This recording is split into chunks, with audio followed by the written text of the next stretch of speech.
Hey everyone, and welcome back to our daily chronicle of World War II yesterday. The world changed forever with the official declarations of war. Today, on September 4th, 1939, the words of war cabinet ministers turn into the actions of soldiers and sailors. This is the day the first blows of the war are struck.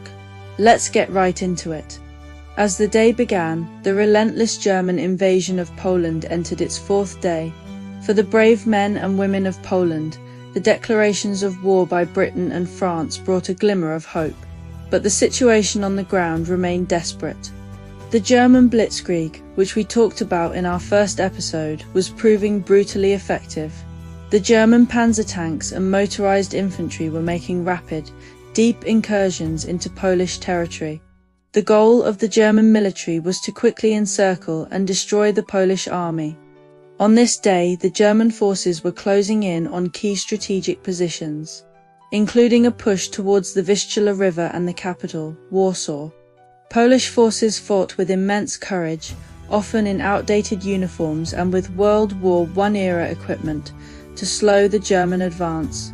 But they were facing a force that was technologically superior, overwhelmingly fast, and now emboldened by the lack of a major response from the West. The war in Poland was a brutal, one-sided affair, and the outlook for the Polish people was grim.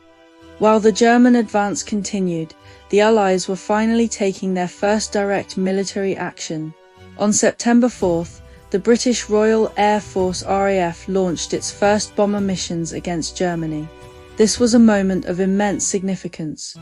The targets were not cities, but German warships in their naval base at Wilhelmshaven and the Kiel Canal. The goal was to damage or sink the German fleet and prevent their use in the Atlantic. The mission was incredibly risky.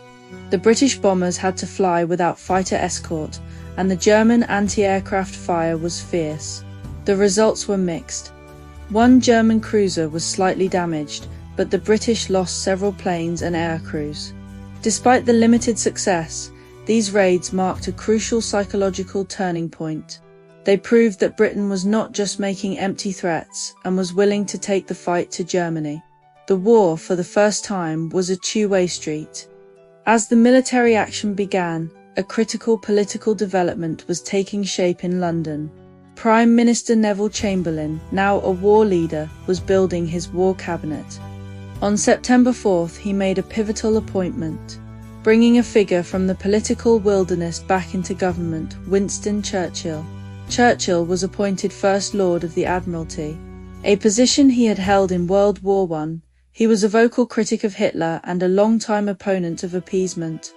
His return to power signaled to Britain and the world that the nation was taking this war with the utmost seriousness, and his presence would provide a much-needed morale boost. While soldiers and pilots were fighting, millions of civilians in Britain were living in a new reality. The mass evacuation of children from major cities continued on September 4th. This massive operation, codenamed Operation Pied Piper, saw over 1 million children leaving their parents and being sent to the countryside, where they were believed to be safer from German air raids. It was a heartbreaking sight. Train platforms filled with small children, often with just a gas mask box and a single suitcase. This was one of the most visible signs that life in Britain was now completely different.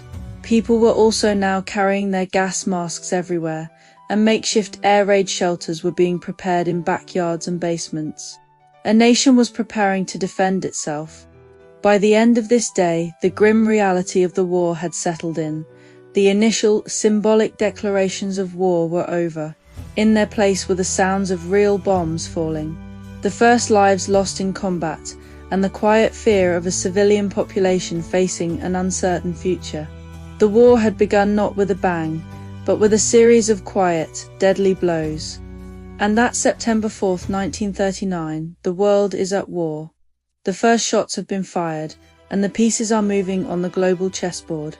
Tomorrow, we'll continue our journey, exploring the next political and military developments of this long and brutal conflict. Join us then as we continue to document the history of World War II, one day at a time. If you found this video informative, please hit that like button, subscribe, And let me know in the comments what you found most interesting about the first day of British combat. Thanks for watching, and I'll see you tomorrow.